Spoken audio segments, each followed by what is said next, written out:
Clarity is when certain roles aren't communicating clearly.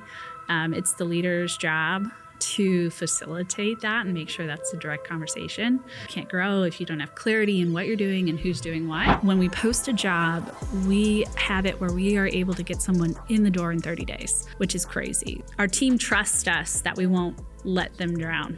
So we're proactively hiring instead of reactively hiring. We've been successful on just, here's where we're going, here's our strategic vision. Every month I share our financials and talk about how things are going. Sometimes it doesn't go well and I don't hide from it. And our whole executive team is incredibly transparent. So no one feels like decisions are being made over here and they don't know what's going to happen. And having the responsibility of someone trusting you with their livelihood is a big responsibility that we do not take lightly. You know, we want to continuously be working towards that trust and that respect that we have for our employees, that they feel that for us, that we're working every day to make this better so that they can have a better life too.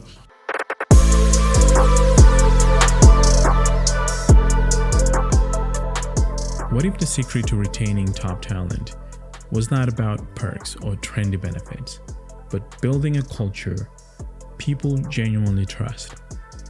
In this episode of Helion Insight, I'm joined by Amber Miller Manning, CEO of the Miller Group, a people-first insurance firm that's redefining what retention looks like in a traditionally high turnover industry. With a 90% employee retention rate, Amber brings both clarity and compassion to how she leads.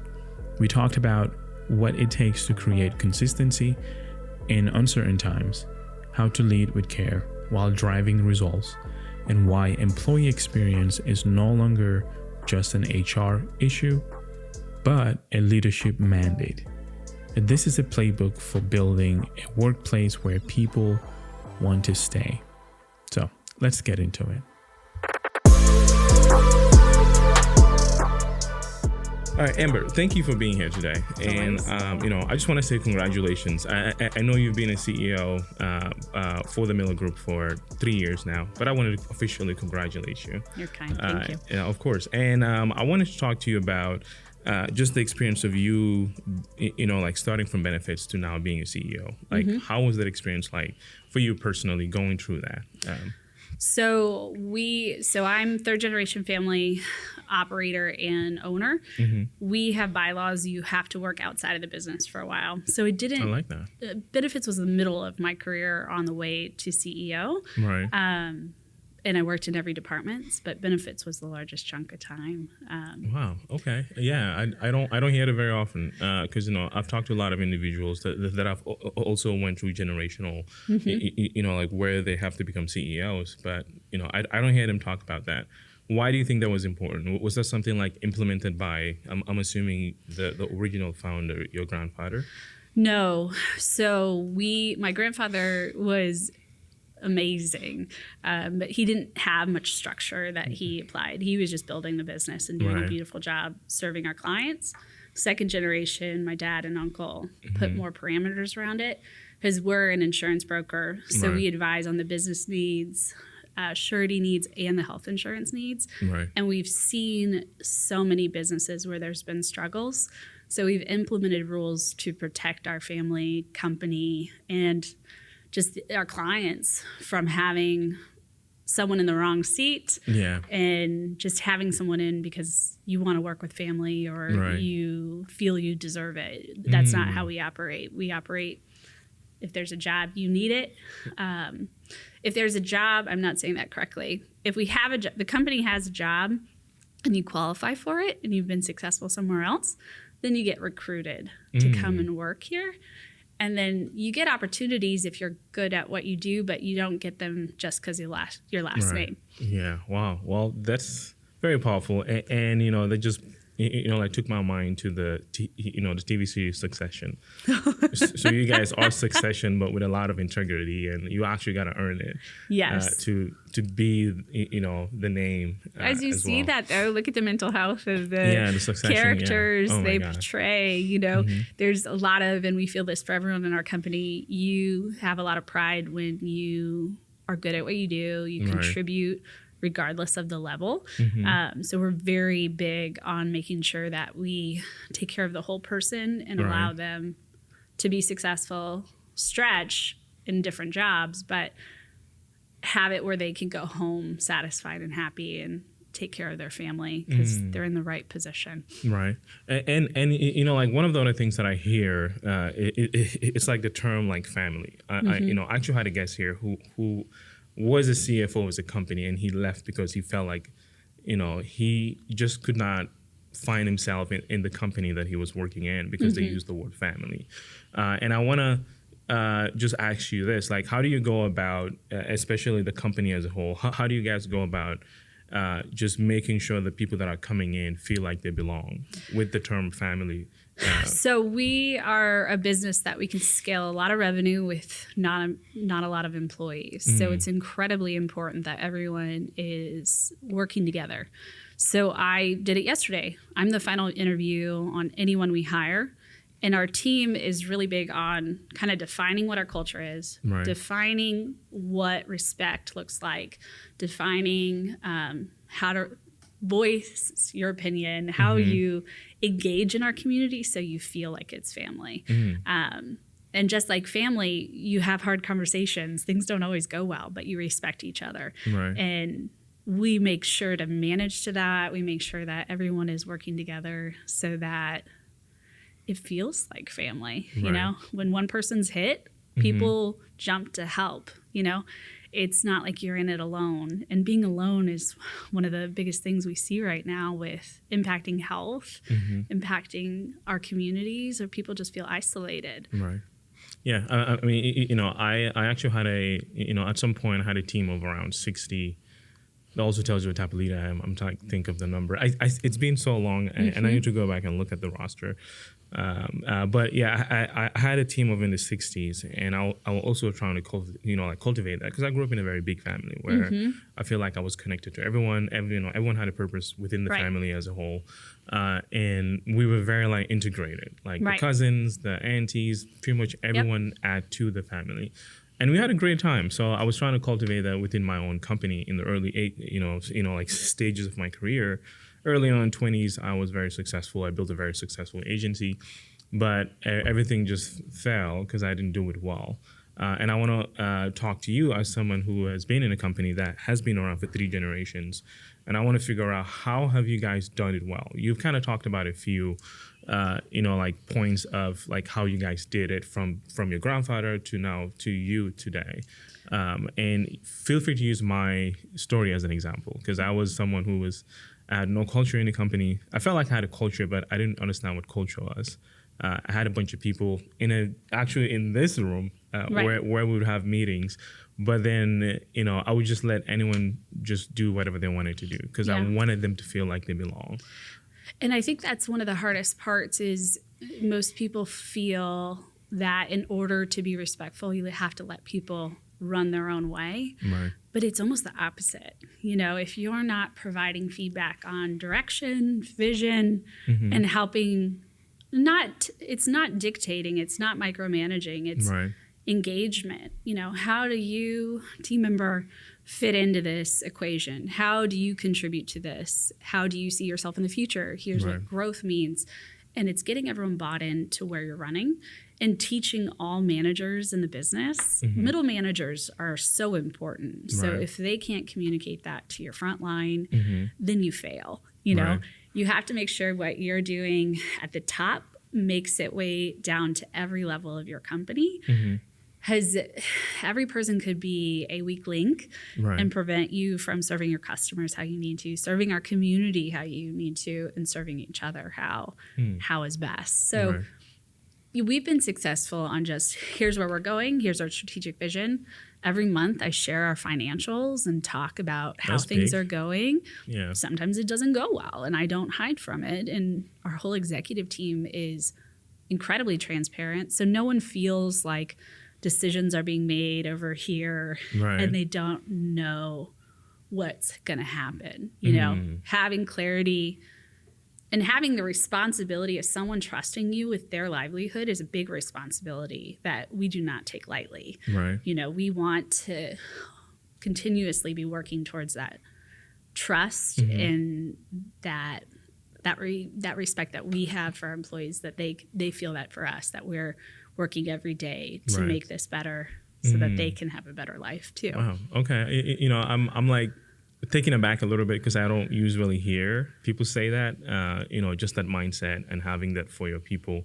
Especially as you're talking, I'm hearing you saying that, we're always trying to earn our employees' trust, not the other way around. The fact that you have to share your financial, to me, that's huge. I talk to a lot of really, really successful individuals in this podcast in the past where they've shared like they've actually equitized their entire company, where they don't buy companies until they know that every employee has access to that, because he sees that when he buys companies, a lot of grief happens where all of these people that have been there for years. And I know you guys have a long tenure with your people as well. And I want to know, just number one, I know it took generations for you guys to be in that mindset. But let's say a new company today, how can they learn from your experience, your family's experience, that willingness to be open and vulnerable with your people, to be where you guys are today? Someone new that maybe just 5 years in business. It's so different than when you go to therapy. It's accepting and owning things that can be truths.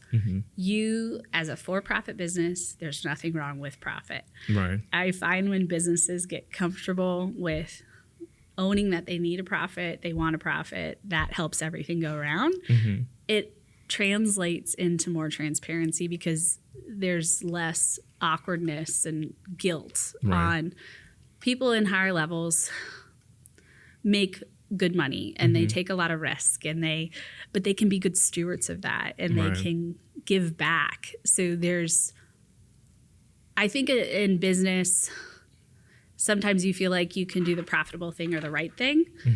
You can do both. And that is a challenge that you see businesses go through. So I may not perfectly answer your question that's actually a very good answer, because I have a friend right now, Ezra. He also has this massive agency, and he also has a podcast where he would open the podcast with like, let's go and make money while changing the world, or or he would say we can change the world while we profit. So I can hear that from you as well. But to me, the biggest point is that you guys are sharing your financials. Like, that's huge. I just want you to like take that in. Well, and we always have, but we add more dialogue to it. Yeah, I like that. So you're opening the doors for it, for your people to actually share with you. Okay, cool. And I want to talk about something that comes up in this podcast a lot. Which I've called it the 3 C's now, and I want to get your take on it. I've talked to so many guests here, and overall that concluded to those 3 C's that now I use to talk about. The first one is clarity, which you've already touched on. But feel free to add more. And the second one is communication, which you also touched on. And then the final one is capacity, which I definitely want to get into more with you, because I know 3 generations, there's so many feedback and like learnings that you guys have had. So the first C, and this 3 C's, based off all the guests that I've had here, it contributes to retention. It also cut costs for people leaving all the time, like quiet quitting, all these different problems that we see today. So the first C, as far as clarity, where do you guys see that play out most in your company? Role clarity. Is this yours? Should it be delegated? Talking through that openly. When people's desires for a career path and what the company needs are different, got to talk about that. So that's clarity. You don't need 2 people running 2 different ways. Clarity is when certain roles aren't communicating clearly. It's the leader's job to facilitate that and make sure that's a direct conversation. All these things distract from serving in our mission as a business, and you can't grow if you don't have clarity in what you're doing and who's doing what. So we have a lot of conversations around this. Brené Brown has Clear as Kind. We talk about that constantly, because if I'm assuming you're thinking this, but you're assuming I'm thinking this, then we're going to run like this and never, we could still grow and do well, but there's going to be too much tension. And it's okay to disagree. That's what I think many people don't recognize. To get clarity can be bumpy, but that short-term pain is worth the gain in relationship and all other wonderful things. I like that. And that actually leads me to communication. Like, how do you make sure that clarity stays through communication as you're navigating all of those, like responsibilities as a leader? So we have a lot of training for our team around this. And I always tell everyone that I work with, it's 10 seconds of awkward. And then say your point and then stop and let your team members speak or clients speak. Put the statement on the table and then look at it together. Most people don't want to do it because it makes you sick to your stomach to think about saying that 10 seconds of really hard. Right. Awkward. I like that. And it's not, we're a pretty cohesive company. We get recognized for best place to work. We have 90% employee retention. We have so many things going well, but we have this all the time. Everyone does. I think you could trick yourself into not seeing where communication is needed through blind spots and not wanting that 10 seconds of pain. And the more you recognize your blind spots and the more you work through, seeing the benefit of that 10 seconds, the more you do it and the better you get as a business. I like that. My brain works best when I put like numbers on like problems. So the 10 seconds, I may steal it, just a heads up. Go for it. Go for it. Yeah. So, and the final piece of capacity, which is capacity. I think that's actually one of the most important pieces. And the reason why I compiled these 3 C's is because of the Gallup, like research that came out. And it states that almost 70% of employee engagement is dependent on management. Mostly frontline managers. Right. And usually capacity is always a problem in that area. And the fact that you guys have 90% like retention, that's mind blowing. Gallup just wants companies to get to 70. You guys are like, nah, we're at 90. Yeah. So how do you guys go about capacity when it comes to not even just employees, but the middle managers, and the executive team as well? Right. And you don't want to have too many layers because that slows you down as well. Right. And then deletes your message. You want to make sure that you have a clear message through all of your leaders. Right. So going to the numbers side of things, we feel our quality of what we provide to the community and our clients is dependent on having internal capacity. So we have metrics and they're getting better every year on, okay, if X happens, that triggers Y, and Y means X amount of payroll that can go towards service. So we're proactively hiring instead of reactively hiring. Right. Our competitors and others, we see they wait till everyone is just dying and the quality's done, the retention's going down of clients. We don't do that. We do it based off of objective metrics. And there's some people that have different gifts than others. There's some people that are really good at X and they can manage more of that than this person. Right. So we make sure we're balancing ability and workflows and all those good things, but we really strive to be proactive. In our date, when we post a job, we have it where we are able to get someone in the door in 30 days, which is crazy. So we have a pipeline of people that have either said they want to work with us or we've talked to them. So our team trusts us that we won't let them drown. Wow. I like that because I like working in advertising, and like one of the biggest clients that I've worked with was like Marvel Studios, and back then I was managing a very small team compared to Marvel. It was like 40 to 50 plus, like content creators, like media buyers, just a combination of the whole marketing ecosystem. And then back then we don't stop. Like we had a team that was in charge of just making sure we get as many like eyeballs onto our whatever we're selling back then, which we would call just the impressions, just as get as many impressions as you can, so that we can always have interested individuals that are ready to drop into that whenever we say, okay, buy now. Right. So I like that you guys are doing that, the same process, similar process to your own, like recruiting. And this also brought another, like question that I hear all the time. The market is shifting like very drastically. For a very long time, like employers were kind of in charge. They were in the seat. They were making the decision when to hire. But now we're seeing that people are dropping off during like the interview process. Someone will take one interview and they just ghost. Yeah. And I know that ghosting is not, like personal. A lot of employees they're genuinely, if they feel like it's work, just trying to get work. But for a very long time, employers has been, they've had the agency to ghost. To me, even the two, like sentence email that people get when they apply, you spend months applying for a job, and then you get that one sentence email. Yeah. Hey, sorry, you are not a good fit. Right. We went with someone else. Thank you. Have a great day. That alone is ghost. I feel like employees have been doing that for a very long time. But now that the market shifts, now employees, they have the cards and they're the one making, anyone can go to TikTok nowadays and have a TikTok shop. Why should you go work for someone and spend all the time and maybe one day they just decide to cut everyone off. Right. And I know you guys are doing extremely well on the retention side and then also getting people interested in your product or your own company or your clients. Like, what have you guys learned? So the managers and like employers that are always saying, oh, they're ghosting us. Like, what's happening? Like, no one wants to work. Like, what can you say to those individuals? We don't really have that issue. Right. So we are fortunate in that way. Oh gosh. So I lost it and then I found it. Good. We work in a very complicated space that is very misunderstood. So insurance is an incredibly complicated product and incredibly frustrating from a consumer's perspective. Yeah. So our team takes a lot of pride in explaining it to your client.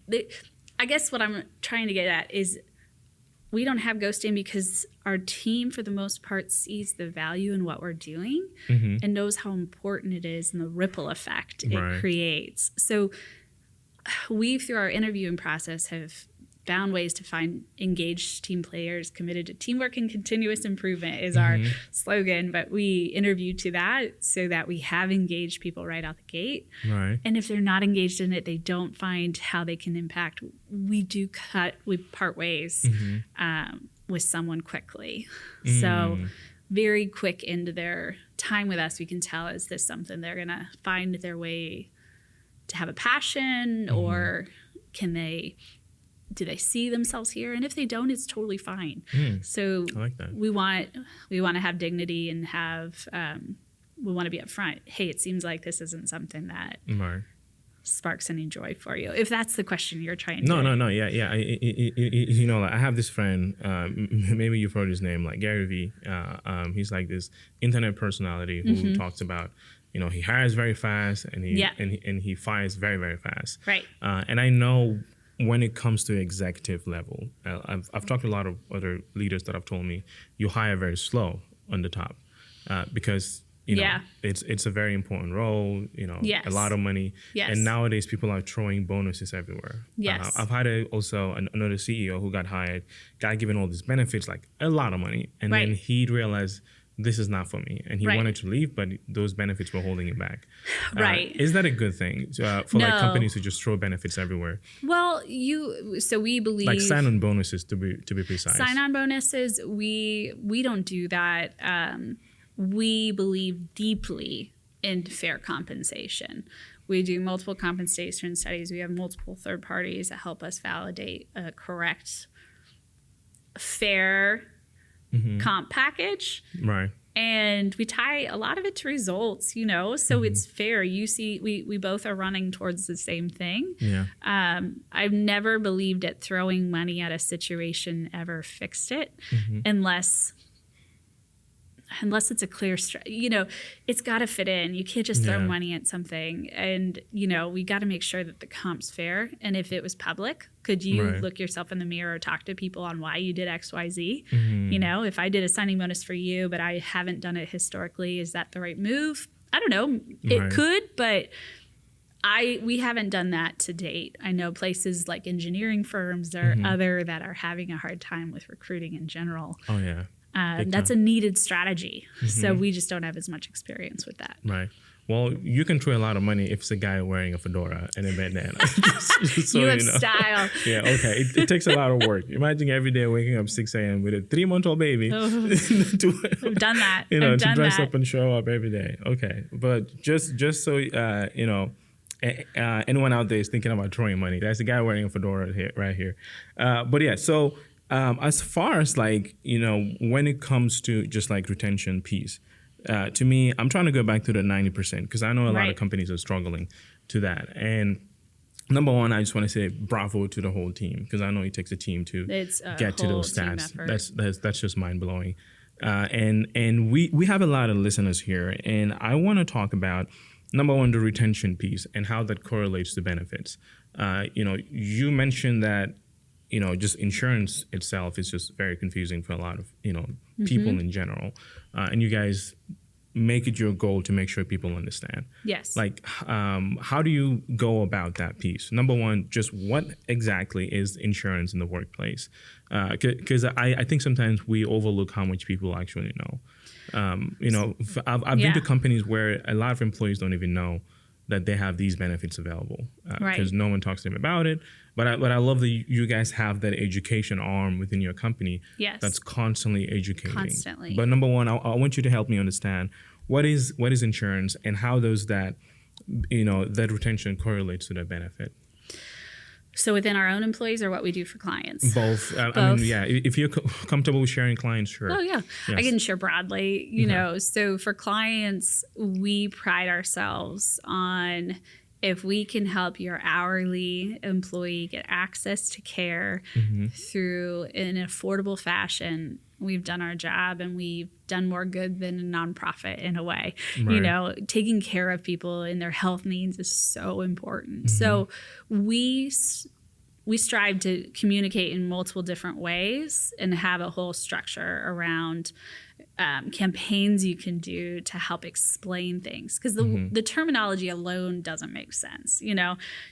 You're sick, you need to go to the doctor. Right. How do you find that doctor? Well, here are some tools that help you select the doctor for the highest quality care, best results. There's all sort of tools that you can use to help drive people to the best outcomes for their personal health. Right. And most of the time, if you haven't been sick, you don't know how complicated it is, and you're so stressed. Right. Think of that hourly worker. That could be 20% of their income just to hit their deductible, their take-home pay. Think about that alone in a plan design. Right. So you have financial stress. You need to get time off to go or coordinate for your kids, all those things to try and find the right doctor. Right. And sometimes if it's a specialized need, then you have to go to another doctor. So it's incredibly stressful. And sometimes you maybe prescribe something, a drug or a procedure, and you get this scary letter that says it's not covered. Well, there's all sorts of steps along the way that our team works with our clients on assuring their employees, here's what you need to do. It's going to be okay. Take care of your health. We'll get this sorted for you. And that gives our liaisons at the companies we work with a lot of peace of mind, knowing that we're their advocate for their team so that their team can find the care they need. Because a lot of times people find their doctors by asking their friends who they go to. Yep. That doesn't take into account outcomes. Does that doctor have high success on this procedure? Are their costs in line with what's reasonable, or do they have a higher cost structure? There's so many ways that we can help, and we do, and it's an absolute joy to be able to contribute in that way. That you just opened a whole realm of questions, because as you were saying that, I got so chill. I was like, now I see why you guys maintain that 90%. But I'm saying, I'm the interviewer. Wake up, Abraham. You can't be chill here. But thank you for explaining that.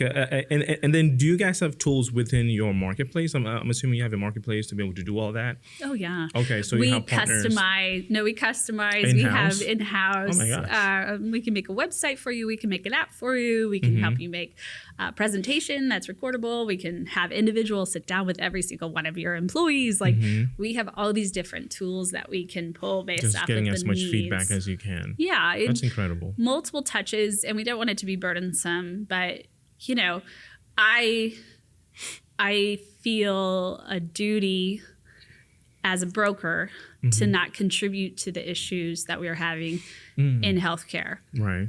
There's cost issues, there's access issues, and we can either be contributing or trying to make it better. And every day we're trying to make it better. Right. I love that. Wow. Okay, so my next question is benefits, and hopefully I don't forget all the questions just by chilling way too much. What exactly are benefits? Because I feel like a lot of companies don't do benefits very well. Yeah. I know friends that have incredible benefits. Like I have a friend who works for Google. Right. And they have incredible, Everything. like when I say benefits, I want to drop everything and go to Google and work there. But then he has worked for Apple, like all these companies, so he takes it for granted. Yes. In my opinion. Yes. But then he says that he doesn't need all that. Yes. I'm like, are you insane? I think those companies are doing phenomenal at benefits. And I know they have a whole army of benefits, in general. But I want to understand, why is it that a lot of, like mid-sized companies, they do it very horribly? I know some leaders that are struggling with like retention, and they say, well, I give him this, I give him that, I give him this. And to me, I found that very wrong to say, I give them. That term alone is a red flag for me, which tells me that you are not getting as much feedback as you can from me. People don't understand what is it that they need. And I could see the frustration from an employer and owner's perspective. It's so expensive until you get to a large budget. This is a large percentage of your total spend. And if your team doesn't see the value, I get it. Like I get where that's frustration. And that's where we help our employers with their employees. From an employee perspective, there's so many things that you could view as benefits. So there's core benefits that are medical, dental, life insurance, works, so like accident coverage. Right. There you could I'm blanking on some, but pet insurance. There's all sorts of like products you can buy for the basic. But then if you go a step further, we feel if your employee handbook and policies mirror what you're trying to do, that can really enhance your benefits as well. Right. So looking at your time off schedule, does it complement? Looking at so your wellness program. So wellness can be financial wellness. It could be traditional mental health as you think of it, but it also can be spiritual. So depending on the company and what direction you're looking at, we as a company, we have financial training courses we pay for our team and their children and their parents, that allows them access to how to financially plan. And that's one aspect. That's not a product we sell or, we work with clients on, but it's something that we advise that works. We also have ways to improve your fitness and your activity, reimbursements for gym, activewear, things like that, little policies. And then on the spiritual side, we have corporate chaplains that are non-denominational. You're not required to participate, but there's a lot of people that is a way that they can engage and feel whole. So we're making sure we're touching all these different buckets from a benefits perspective to make sure that they're all cohesive in communicating the message that we're saying, we care about you, And on top of all of that, we have a concierge product that allows people to text with a tool to ask these questions. Do I have this? And it can pull that without them having to be embarrassed and go to their manager or HR and ask, do I have access to this? Can you help me with this? Right. We're just trying to find as many ways as possible and look at benefits more than just the health and core offerings. Right. Okay. I can. I love that you guys have. The physical, the spiritual, the mental, the emotional. All those 4 different areas. We're just like, we know we work with people. People are complex. Everyone has their own beliefs. Right. They have their own values, and we want to meet them where they are. Right. And work with them, which is big. So again, another Abraham Fedora point for you guys. So In like a real world scenario, and this may be just like trade secrets, so you don't have to go into it if you don't feel like it. But I want you to kind of help me. Let's play a game here, because again, I genuinely want to understand benefits, because I work with people, and the term comes up. Even Heliona, the company behind the podcast, we've been getting a lot of approach from benefits, like individuals, companies, etc.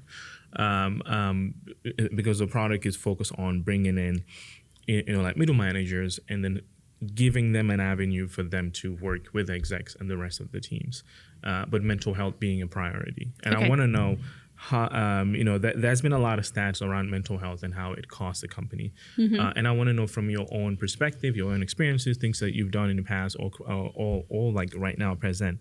How do you guys see mental health play out in the benefits realm? Are people seeking it? Is this something that employees are asking about it, or like execs are demanding to give to employees? It is a sad state we're in currently. There's not enough psychiatrists. There are not enough providers for the need that's in the community. So at one point, if you had a child under the age of 10, there was 2 people in town that did that well. There's a lot of people in town. And are you to wait till your child's well on a path where their mental health is harder to get back on track than addressing it when you first see it? So there's a provider need in the community. So we have partnered with some telehealth options. So through your phone, through the internet, you can get quicker appointments nationwide with quality psychiatric care before it becomes an emergency. So depending on the market, depending on where the client's at, there's different provider needs. So if you have mental health that requires pharmaceutical, medicine to get you back on track, you need a good psychiatrist. And in order to get a good psychiatrist, it can take up to a year to get in with them. And if you're in a state of an emergency, that's not going to work. So these telehealth options have been fantastic, because we've internally and with clients have been able to get people in with providers quicker to get a treatment plan started. So then they can wait to get into that provider in town 9-12 months, depending on how long that goes. So that's access to care. The other route is if talk therapy can help you. There's people that specialize in different things. So making sure that you get through different programs, EAPs are one of them, get in with a therapist that can address the need that you're facing and help you proactively manage that is, again, so incredibly important. So we're making sure we're talking about these things, and that may seem overly basic, but if you see that an employee needs something, and this is training we do for our managers, here are the things as a manager you can say are at their disposal. So we internally, if we have someone in crisis or their child's in crisis, hey, you have this teledoc option. Hey, you have this EAP, so counselors and therapist options. We also have this corporate chaplain, if that's an option you need as well. And then we also then have a benevolence fund for all our employees, that if a lot of good therapy, a lot of good mental health providers are out of pocket costs right now. So we have a fund people can apply for anonymously to pay for all of that. So we don't want you to get off track because this is an unplanned expense, or not take care of yourself because it's a expense. So we provide then a bucket of money outside of our HSA contribution and all these other things we do to help care for that person. I like that. And then, I like that you first highlighted that there's a shortage of like big shortage that, which is like a big problem that I think a lot of B2B companies don't recognize. Usually it's like, we need more. We need more. But there's a huge problem right now. There's not a lot of professionals to cover that area.